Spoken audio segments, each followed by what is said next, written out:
ನಮಸ್ಕಾರ.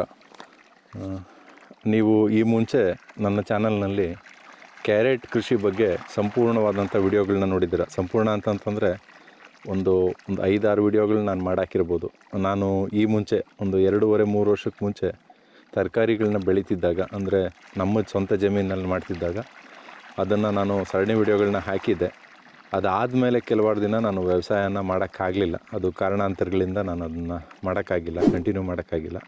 ಇನ್ನೊಂದೇನಂತಂದರೆ, ಈಗ ನಾವು ಒಂದು ಬಾಡಿಗೆ ಜಮೀನು, ಅಂದರೆ ಲೀಸ್ಗೆ ಒಂದು ಜಮೀನನ್ನು ಪಡ್ಕೊಂಡು ನಾನು ಒಂದು ಕೃಷಿಯನ್ನು ಮತ್ತೆ ಶುರು ಮಾಡಿದ್ದೀನಿ. ಲೀಸ್ಗೆ, ಬಾಡಿಗೆ ಕಂಪ್ಲೀಟಾಗಿ.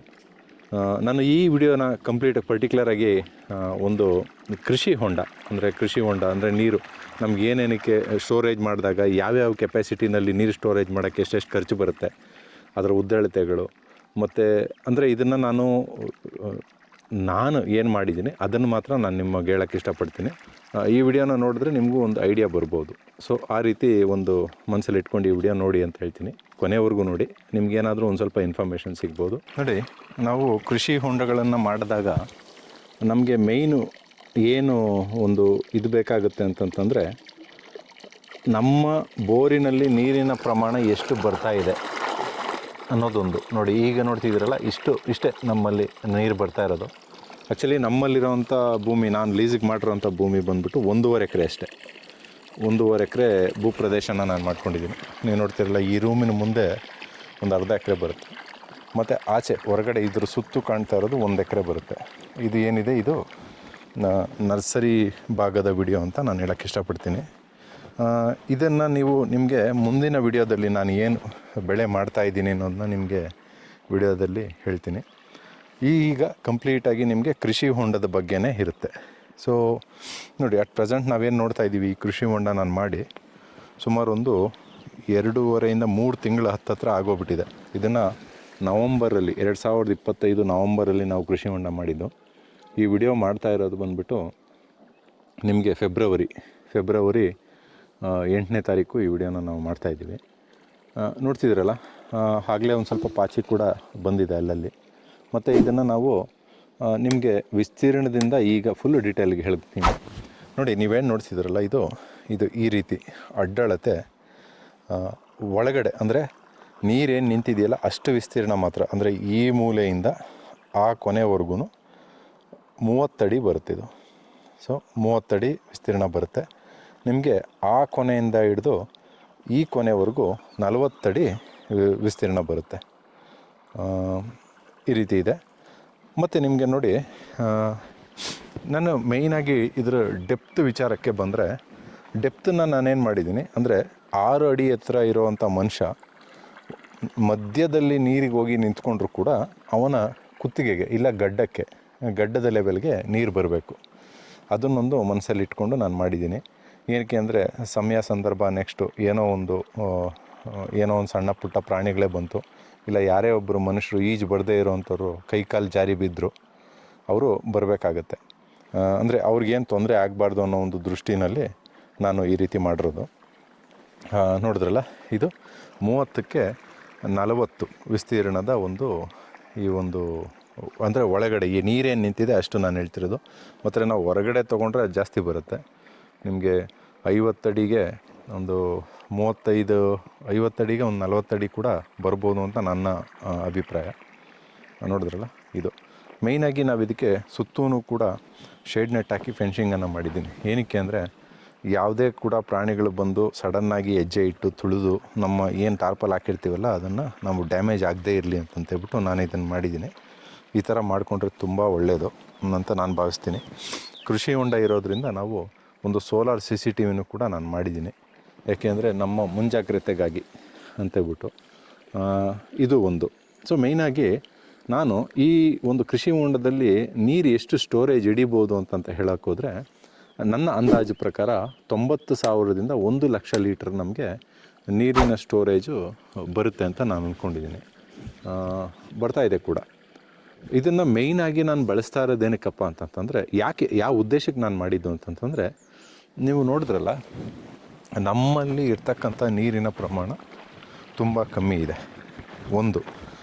ಮತ್ತು ಒಂದು ವೇಳೆ ಏನಾದರೂ ನಮಗೆ ಬೋರ್ ಕೈ ಕೊಡ್ತು ಅಂತ ಇಟ್ಕೊಳ್ಳಿ, ಅಂದರೆ ಈ ಲೊಕೇಶನ್ ಬಂದುಬಿಟ್ಟು ದೊಡ್ಡಬಳ್ಳಾಪುರ ತಾಲೂಕು ಬೆಳಂಗ್ಳ ಹೋಬಳಿಯಲ್ಲಿ ಬರ್ತಕ್ಕಂಥದ್ದು. ಇದು ದೊಡ್ಡಬಳ್ಳಾಪುರ ತಾಲೂಕು ಬೆಳಂಗ್ಳ ಹೋಬಳಿಯಲ್ಲಿ. ಹಾಗಾಗಿ ನಾವು ಮುಂದಾಲೋಚನೆ ಇಟ್ಕೊಂಡು, ಅಂದರೆ ನನಗೆ ಮೇಯ್ನಾಗಿ ನಾವಿಲ್ಲಿ ಮಾಡ್ತಾ ಇರೋದು ಅಡಿಕೆ ಗಿಡದ ನರ್ಸರಿ, ಅಂದರೆ 50,000 ಅಡಿಕೆ ಗಿಡ ನರ್ಸರಿ ಮಾಡ್ತಾ ಇರೋದು. ಮತ್ತು ಅದಕ್ಕೆ ನಮಗೆ ಏನಿಲ್ಲ ಅಂದರೂ 15 ದಿನಕ್ಕಾದರೂ ನಾವು ಸರ್ವೈವ್ ಆಗಬೇಕು. ಅಂದರೆ 50,000 ಗಿಡಕ್ಕೂ 15 ದಿನಕ್ಕೆ ಸರ್ವೈವಲ್ಲು ಅಂತಂತ ಬೇಡ, 1 ವಾರಕ್ಕಾದರೂ ಸರ್ವೈವಲ್ ಆಗಲೇಬೇಕು. ಆ ಒಂದು ಉದ್ದೇಶದಿಂದ ನಾವು ಮಾಡಿರೋದು. ನಮಗೆ ತುಂಬ ಕಮ್ಮಿ ನೀರಿರೋದ್ರಿಂದ ನಾವು ಇದರಿಂದ ಒಂದು ಸರಿ ಹಾಯಿಸಿದ್ದೀವಿ.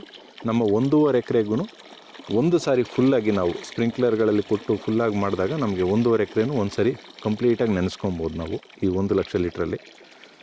ನನ್ನ ಒಂದು ಅನಿಸಿಕೆ ಇಷ್ಟೇ, ಎಮರ್ಜೆನ್ಸಿಗೆ ನೀರು ಇರಬೇಕು, ಅದರಲ್ಲಿ ಹಾಕ್ಕೊಬೇಕು. ಅಂದರೆ ನಮಗೊಂದು ವಾರಕ್ಕಾದರೂ ನಮಗೆ ಬ್ಯಾಕಪ್ ಇರಬೇಕು ಅನ್ನೋ ಒಂದು ಕಾರಣಕ್ಕೆ ನಾನು ಮಾಡ್ಕೊಂಡಿರೋದು.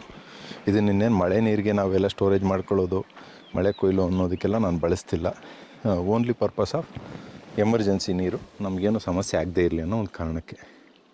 ಸೊ ಇದರೊಳಗಡೆ ನಾನು 1 HP ಸಬ್ಮರ್ಸಿಬಲ್ ಮೋಟ್ರ್ ಹಾಕಿದ್ದೀನಿ. ನಾವೇನು ಮನೆಗಳಲ್ಲಿ ಬಳಸ್ತೀವಲ್ಲ ಇದನ್ನು ಆಟೋಮೇಷನ್ ಮಾಡಿ ನಾವು ಈ ನರ್ಸರಿ ಒಳಗಡೆ, ನಾನು ಮುಂದಿನ ವಿಡಿಯೋ ತೋರಿಸ್ತೀನಿ ಅಡಿಕೆ ನರ್ಸರಿ ಹೇಗಿದೆ ಅಂತ. ಆಟೋಮೇಷನ್ ಹಾಕಿ ಅದಕ್ಕೆ ಆಟೋಮೆಟಿಕ್ ಟೈಮರ್ಗಳು, ಅಂದರೆ ನಾವೇನು ಅದಕ್ಕೆ ನಾವು ಬಂದು ಇರೋ ಅವಶ್ಯಕತೆಯೇ ಇರೋದಿಲ್ಲ. ಅಂದರೆ ಏನು ಹೇಳಿ, ಅದೇ ಓಡ್ತಾ ಇರಬೇಕು. ಅಂದರೆ 42 ಗಂಟೆಗೆ 5 ನಿಮಿಷ ನಾವು ಹೇಗೆ ಸೆಟ್ ಮಾಡ್ತೀವಿ ಹಂಗೆ. ನನ್ನ ಪ್ರಕಾರ ನಾವು ಯಾವುದೇ ನರ್ಸರಿ ಗಿಡಗಳಿಗಾಗಲಿ ಮೈಕ್ರೋ ಸ್ಪ್ರಿಂಕ್ಲರ್, ಅಂದರೆ ಈ ಬಟರ್ಫ್ಲೈ ಜೆಟ್ಟು ಶುಂಠಿಗೆ ಹಾಕ್ತಾರಲ್ಲ ಆ ಥರದ್ದೆಲ್ಲ ಮಾಡಿದಾಗ ನನಗೆ ಒಂದು 5 ರಿಂದ 8 ನಿಮಿಷ ನೆನೆಸಿದ್ರೆ ಸಾಕು. ಒಂದು 40, ಅಂದರೆ 30 ರಿಂದ 40 ಗಂಟೆ ಅವಧಿನಲ್ಲಿ, ಅಂದರೆ 2 ದಿನಕ್ಕೆ ಒಂದು ಸರಿ ಒಂದು 5 ನಿಮಿಷ ನೆನೆಸಿದ್ರೆ ಸಾಕು ಅಂತ ನನ್ನ ಅನುಭವಕ್ಕೆ ಬಂದಿದೆ. ಚೆನ್ನಾಗಿ ಕೂಡ ಬಂದಿದೆ ಮೊಳಕೆ ನಮ್ಮದು. ಸೊ ಇದು, ಮತ್ತು ಇಲ್ಲಿ ನಾವು ಬಳಸಿರೋಂಥ ಪೇಪರ್ದು ಏನಪ್ಪ ಮೇಯ್ನ್ ಅಂತಂತಂದರೆ, ಇದು ಮೈಕ್ರಾನ್ ಅಂತ ಕರಿತೀವಿ ನಾವು. ಇದು 500 ಮೈಕ್ರಾನ್ ಅಂತ ಒಂದು ಪೇಪರ್. ಇದು ಸಾಧಾರಣ ನನಗೆ, ಅಂದರೆ ನಾನು ನವಂಬರಲ್ಲಿ ತೊಗೊಂಡಾಗ ನನಗೆ 10 ರೂಪಾಯಿ ಪರ್ ಸ್ಕ್ವೇರ್ ಫೀಟ್ ಹಾಕಿದರು. ನನಗೆ 10 ರೂಪಾಯಿ ಪರ್ ಸ್ಕ್ವೇರ್ ಫೀಟು ನನಗೆ ಕೊಟ್ಟಿದ್ದೆ ನಾನು. ಮತ್ತು ಇದನ್ನು ನಾನು ತೊಗೊಂಬಂದಿದ್ದೇನಪ್ಪ ಅಂತಂದರೆ, ಅವರು ಬೇಕಾದ್ರೆ ಯಾರಿಗಾದರೂ ಬೇಕಾದರೆ ಅವ್ರ ನಂಬರ್ ಕೂಡ ಹಾಕ್ತೀನಿ ನಾನು. ಇದನ್ನು ನಾನು ಕೋಲಾರದಿಂದ ಸ್ವಲ್ಪ ಮುಂದೆ ಆ ಕಡೆ ಒಬ್ಬರು ಯಾರು ಅವರು ಕನ್ನಡದವರೇ, ಒಳ್ಳೆ ಇರ್ತಕ್ಕಂಥವ್ರು, ಅವರು ಕೊಟ್ಟಿದ್ದರು. ಅಲ್ಲಿಂದ ತೊಗೊಂಬಂದು ಹಾಕಿದ್ದಿದ್ದು. ಸೊ ಈ ರೀತಿ ನಾನು ಅಲ್ಲಿ ತೊಗೊಂಬಂದಿದ್ದೆ. ನನಗೆ ನಾನೇನು ಮಾಡಿದ್ದೀನಿ ನೋಡಿ, ಮೇಯ್ನಾಗಿ ನಮಗೆ ಕರೆಕ್ಟಾದ ವಿಸ್ತೀರ್ಣ ಹೇಳಿದ್ರೆ ಅವರೇ ನಮಗೆ ಒಂದು ಶೇಡ್ ನೆಟ್ ಅಂತೀನಿ, ಏನು ಕೃಷಿ ಹೊಂಡದ ಟಾರ್ಪಲ್ನ ವ್ಯವಸ್ಥೆ ಮಾಡಿಕೊಡ್ತಾರೆ ನೋಡಿ. ನಾವು ಇದನ್ನು ಹಾಕೋವಾಗ ಒಳಗಡೆನೂ ಅಷ್ಟೇ ಮೇಯ್ನು ಮಣ್ಣಿನ ಸಿದ್ಧತೆಗಳನ್ನೇನೇನು ಮಾಡಿದ್ದೀವಿ ಅಂದರೆ, JCBನಲ್ಲಿ ಎಲ್ಲ ತೆಗೆಸ್ತೀವಿ ಫಸ್ಟು. ಅಂದರೆ ಇದು ನೋಡಿ, ಈ ಭಾಗದಿಂದನೂ ಸ್ಲೋಪ್ ಇರಬೇಕು, ಈ ಕಡೆಯಿಂದನೂ ಸ್ಲೋಪ್ ಇರಬೇಕು, ಆ ಕಡೆಯಿಂದ ಈ ಕಡೆಯಿಂದ ಕಂಪ್ಲೀಟಾಗಿ ಸ್ಲೋಪ್ ಇದ್ದು ನಾವು ಮಧ್ಯದಲ್ಲಿ ಒಂದು ಸ್ವಲ್ಪ ಆಳ ಗುಂಡಿ ಕೊಟ್ಕೊಂಡು ಮಾಡಬೇಕು. ಆವಾಗ ತುಂಬ ಚೆನ್ನಾಗಿ ಬರುತ್ತೆ. ಮತ್ತು ಕಲ್ಲು ಎಂಟೆಗಳು ಏನೂ ಬರದೇ ಇರೋ ಹಾಗೆ ನಾವು ಮಾಡ್ಕೊಬೇಕು. ಆ ರೀತಿ ನಾನೇ ಕೂಡ ಸ್ವತಃ ನಾನು ಮತ್ತು ನಮ್ಮ ಜೊತೆ ಒಂದು 2 ರೈತರನ್ನ ಕರ್ಕೊಂಡು, ನಾನು 3-4 ಜನ ರೈತರನ್ನ ಕರ್ಕೊಂಡು ನಾನು ಮಾಡಿದ್ದಿದ್ದು. ಈ ರೀತಿ ಇದೆ. ನನಗೆ ನೀವೇ ಲೆಕ್ಕ ಹಾಕ್ಕೊಳ್ಳಿ, 30x40 ನಾನು ಟಾರ್ಪಲ್ನ ತರಿಸಿದ್ದಿದ್ದು. 30x40 ನಮ್ಮದು ಇರೋದು ಇಂಡೆಪ್ತು. ನಾನೇನು ಮಾಡಿದ್ದೆ, 15 ಅಡಿ ಎಕ್ಸ್ಟ್ರಾ 55x45 ನಾನು ಟಾರ್ಪಲ್ ತರಿಸಿದ್ದು. 55x45 ಟಾರ್ಪಲ್ ತರಿಸಿದ್ದು. ಆ್ಯಕ್ಚುಲಿ ನಾವೇನು ಮಾಡಿದ್ದೀವಿ ಅಂದರೆ, ಟಾರ್ಪಲ್ನ ನೋಡಿ ಇಲ್ಲಿ ನೋಡ್ತಿದ್ದೀರಲ್ಲ, ಈ ಜಾಗದಿಂದ ಇಲ್ಲಿ 3 ಪದರ ಮಡಿಸಿ ಇದನ್ನು ಮೇಲೆ ಮಣ್ಣು ಹಾಕಿದ್ವಿ ನಾವು. ನೀನು ಕಾಣ್ತಿದ್ದೀಯಲ್ಲ, ಇಲ್ಲಿಂದ ಇಲ್ಲಿವರೆಗೂ 3 ಪದರ ಸುತ್ತಿ ನಾವು ಅದ್ರ ಮೇಲೆ ಸುತ್ತು ಮಣ್ಣು ಹಾಕಿದ್ದೀವಿ. ಅಂದರೆ ನಾನು ನೆಕ್ಸ್ಟು ಇದನ್ನು ಇನ್ನೂ ಒಂದು 5 ಅಡಿ ಅಗಲ ಮಾಡಿಕೊಂಡ್ರು ನನಗಾಗುತ್ತೆ. ನಾನು ಡೆಪ್ತ್ ಮಾಡಿರೋದು ಬರೀ 5.5 ಅಡಿ ಅಷ್ಟೇ. ಸೊ ಈ ರೀತಿ ಒಂದು ಮೆಜರ್ಮೆಂಟಲ್ಲಿ ನಾನು ಮಾಡಿದ್ದೀನಿ. ಮೇಯ್ನಾಗಿ ನನಗೆ ನೋಡಿ, ಸಿಂಪಲ್ಲಾಗಿ ಹೇಳಬೇಕು ಅಂತಂದರೆ, ಇವನೇನು ಇಷ್ಟೊಂದು ಕುಯ್ತಾನೆ ಅಂತ ಅಂದ್ಕೊಂಬೇಡಿ. ಮೇಯ್ನಾಗಿ ಹೇಳ್ಬೇಕಂತಂದರೆ, ನನಗೆ JCB ಕೆಲಸ ಒಂದು 3 ಅವರ್ ಹಿಡ್ದಿದೆ. ಇದು ಸಣ್ಣದೇ ಆದ್ರೂ ಒಂದು 3 ಅವರು. ಮತ್ತು ನೆಕ್ಸ್ಟು ಒಂದು 5 ಜನ ನಾವು ರೈತರು, ಅಂದರೆ ಕೂಲಿ ಆಳುಗಳೇನಂತ ಹೇಳ್ತೀವಿ, 5 ಜನ ಕರ್ಕೊಂಡು ನಾವು ಒಂದು ದಿನ ಕಂಪ್ಲೀಟಾಗಿ ಇದನ್ನು ಸ್ಟ್ರಕ್ಚರ್ ಮಾಡಿದ್ದೀವಿ. 5 ಜನ ಮತ್ತು 3 ಅವರು JCB ಕೆಲಸ. ಮತ್ತು ಇನ್ನೊಂದೇನೆಂದರೆ, ಪೇಪರ್ ತಂದ ಮೇಲೆ ನನಗೆ ಮತ್ತೆ ಒಂದು 5 ಜನ ಬೇಕಾಗುತ್ತೆ. ಯಾಕೆಂದರೆ ಪೇಪರ್ನ ನೀಟಾಗಿ ಎಳೆದು ಹಾಸಬೇಕು. ಎಳೆದು ಹಾಸಿದಾದಮೇಲೆ ಎಲ್ಲವನ್ನು ಸುತ್ತಿ ಮತ್ತೆ ಮಣ್ಣು ತೆಗೆದು ಇದ್ರ ಮೇಲೆ ಹಾಕಬೇಕು ಸುತ್ತು. ಈ ರೀತಿ ನಾವು ಮಾಡೋದ್ರಿಂದ ನನಗೆ ಅಷ್ಟಾಗಿದೆ. ಮೇಯ್ನಾಗಿ ನನಗೆ ಪೇಪರ್ಗೆ ಬಂದಿದ್ದೆಷ್ಟು ಅಂತಂದರೆ 55 ಇಂಟು 45 ಅಂತಂತಂದರೆ 2475 ಸ್ಕ್ವೇರ್ ಫೀಟು ಇಂಟು ನಿಮಗೆ 10 ರೂಪಾಯಿ ಅಂತಂತಂದ್ರೂ ನನಗೆ ಸಾಧಾರಣ 25,000 ರೂಪಾಯಿ ಬರೀ ಪೇಪರ್ಗೆ ಆಗಿದೆ. 25,000 ರೂಪಾಯಿ ನನಗೆ ಪೇಪರಿಗೆ ಬಿದ್ದಿದೆ. ಮತ್ತು ನಮ್ಮದೇ ಗಾಡಿ ಇರೋದ್ರಿಂದ ಟ್ರಾನ್ಸ್ಪೋರ್ಟೇಷನ್ ಏನು ಅಗತ್ಯ ಇರೋಲ್ಲ. ಇದನ್ನು ನೀವು ಒಂದು ಆಟೋ ಇಲ್ಲ ಈಕೋ ವ್ಯಾನು ಯಾವುದ್ರಲ್ಲಿ ಬೇಕಾದ್ರೂ ತಂದು ತೊಗೊಂಡೋಗ್ಬೋದು. ಸೊ ನೋಡಿ, 25 ರೂಪಾಯಿ ಟಾರ್ಪಲ್ಗೆ, 25,000 ಟಾರ್ಪಲ್ಗೆ. ಮೊದಲನೇ ದಿನ JCBಗೆ ಒಂದು 4,000 ಅಂತ ಇಟ್ಕೊಳ್ಳಿ. 4,000 ಪ್ಲಸ್ 25,000 ಪ್ಲಸ್ ಎರಡನೇ ಸಾರಿ ನಾವು 5 ಆಳು ಗುಂಡಿ ತೆಗ್ದಾಕ ಮಾಡಿದಾಗ ಒಂದು 5,000. ಮತ್ತು ಇನ್ನೊಂದು ಸರಿ ನಾವು ಒಂದು 5 ಆಳು ಈ ಪೇಪರ್ನೆಲ್ಲ ಹಾಕಿ ಮಣ್ಣೆಲ್ಲ ಹಾಕಿ ಫಿಟ್ ಮಾಡೋದಕ್ಕೆ ಇನ್ನೊಂದು 5,000. ಒಟ್ಟಲ್ಲಿ ನನಗೆ ಒಂದು 50,000 ಖರ್ಚಲ್ಲಿ ನೋಡಿ, 25,000 ಟಾರ್ಪಲ್ಗೆ, 5,000 JCBದು, 5,000 ಮೊದಲನೇ 5 ಆಳು ಕೂಲಿಗಳು, ಮತ್ತು ಇನ್ನೊಂದು ಸರಿ ಪೇಪರ್ ಹಾಕೋವಾಗ 5 ಆಳು ಕೂಲಿಗಳು. ಇಷ್ಟೆಲ್ಲ ಸೇರಿ ನನಗೆ ಟೋಟಲ್ 50,000 ರೂಪಾಯಿನಲ್ಲಿ 1,00,000 ಲೀಟ್ರ್ ಖರ್ಚಾಗುವಂಥ ಒಂದು ಕೃಷಿ ಹೊಂಡನ ನಾನು ಮಾಡ್ಕೊಂಡಿದ್ದೀನಿ ಅಂತ ಹೇಳ್ತೀನಿ. ಇಷ್ಟಕ್ಕಿದೆ ನಿಮಗೆ. ನೋಡಿದ್ರಲ್ಲ, ಇದು ಒಂದು ಕೃಷಿ ಹೊಂಡದ ಒಂದು ಸಣ್ಣ ಮಾಹಿತಿ ಅಂತ ಹೇಳ್ತೀನಿ. ಹೋಪ್ ನಿಮಗೆ ಈ ವಿಡಿಯೋ ಇಷ್ಟ ಆಗಿರುತ್ತೆ ಅಂತ ಅನ್ಕೋತೀನಿ. ನೋಡಿ, ಇನ್ನೊಂದೇನೆಂದರೆ, ನಾವು ಈ ನೆಲಮಟ್ಟದಿಂದ ಎಷ್ಟು ಎತ್ತರ ಕೊಟ್ಟಿದ್ದೀವಿ ಅಂದರೆ ಸಾಧಾರಣ 1.5 ಇಂದ 2 ಅಡಿ ನೆಲಮಟ್ಟದಿಂದ ನಾವು ಹೈಟನ್ನು ಕೊಟ್ಟಿದ್ದೀವಿ.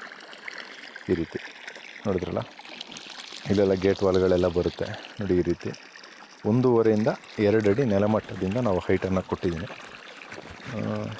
ಓಕೆ, ನನಗೆ ಒಂದು ವೇಳೆ ಕೃಷಿ ಹೊಂಡ ಮಾಡದೆ ಹೋಗಿದ್ದಿದ್ರೆ ನಾನು ತುಂಬಾ ಸಮಸ್ಯೆಗಳು ಪಡಬೇಕಾಗಿತ್ತು. ಸಮಸ್ಯೆಗಳು ಅಂತ ಅನ್ನೋದಕ್ಕಿಂತ ನನಗೆ ಈ ಕಷ್ಟ ಆಗಿರೋದು ಕೆಲಸಗಳು ಅಂತ ಇಷ್ಟಪಡ್ತೀನಿ. ನೋಡಿ, ಈಗ ಏನು ನಾವು ಇದೆಯಲ್ಲ ಕೃಷಿ ಹೊಂಡಕ್ಕೆ ಮಾಡಿರೋದ್ರಿಂದ ಇದಕ್ಕೊಂದು ಮೋಟ್ರ್ ಹಾಕಿದ್ದೀವಿ. ಇಲ್ಲಿ 1 HP ಸಬ್ಮರ್ಸಿಬಲ್ಲು ಮೋಟ್ರ್ ಹಾಕಿರೋದ್ರಿಂದ ಮತ್ತು ಜಸ್ಟ್ ಸಿಂಪಲ್ಲು 1,500-2,000 ರೂಪಾಯಿ ಒಳಗಡೆ ನಿಮಗೆ ಟೈಮರ್ಗಳು ಸಿಗುತ್ತೆ ಈಗ ಆಟೋಮೆಟಿಕ್ಕಾಗಿ. ಅಂದರೆ ನೀವು ಬರೀ 5 ಕುಂಟೆ 10 ಕುಂಟೆಗೆ ಒಂದೇ ಒಂದು ಪರ್ಟಿಕ್ಯುಲರ್ ಜಾಗವನ್ನು ನೀವು ನೆನೆಸ್ತೀವಿ ಅಂತ ಹೋದಾಗ, ಯಾವುದೇ ಗೇಟ್ ವಾಲ್ ತಿರುಗಿಸೋ ಹಾಗೆ ಇಟ್ಕೊಳ್ಳಲ್ಲ ನಾವು ಅಂತ ಹೋದಾಗ, ಈ ರೀತಿ ಮಾಡ್ಕೊಂಡು ನೀವು ಮಾಡ್ಬೋದು. ಅರ್ಥ ಆಯ್ತಾ? ಸೊ ನೋಡಿ, 1 HP ಮೋಟ್ರ್ ಹಾಕಿದ್ದೀವಿ, ಇಲ್ಲಿ ಹಾಕಿದ್ವಿ, ಅದು ಟೈಮರ್ ಪ್ರಕಾರ ಹೊಡ್ತಾ ಇರುತ್ತೆ. ನೀವು ಎಲ್ಲೇ ಬೇಕಾದ್ರೂ ನೀವು ಬೇರೆ ಕೆಲಸಗಳಲ್ಲಿ ನೀವು ಇದ್ರೂ ಕೂಡ ನಿಮಗೆ ತೊಂದರೆ ಆಗೋದಿಲ್ಲ. ಸೊ ಇದು ಒಂದು 50,000 ಬಜೆಟಲ್ಲಿ 30x45 ಅಂದಾಜು ಈ ಒಂದು ವಿಸ್ತೀರ್ಣದ ತೊಟ್ಟಿಗಳನ್ನು ನೀವು ಮಾಡ್ಕೊಳ್ಳೋದು ಹೇಗೆ ಅನ್ನೋದನ್ನ ಈ ವಿಡಿಯೋದಲ್ಲಿ ಕೊಟ್ಟಿದ್ದೀನಿ ಅಂತ ಅನ್ಕೋತೀನಿ. ಮತ್ತು ನಿಮ್ಮ ಒಂದು ಅನಿಸಿಕೆ ಅಭಿಪ್ರಾಯಗಳನ್ನು ಕೂಡ ಈ ವಿಡಿಯೋದಲ್ಲಿ ಹಾಕಿ ಅಂತ ಹೇಳ್ತೀನಿ. ನಮಸ್ಕಾರ.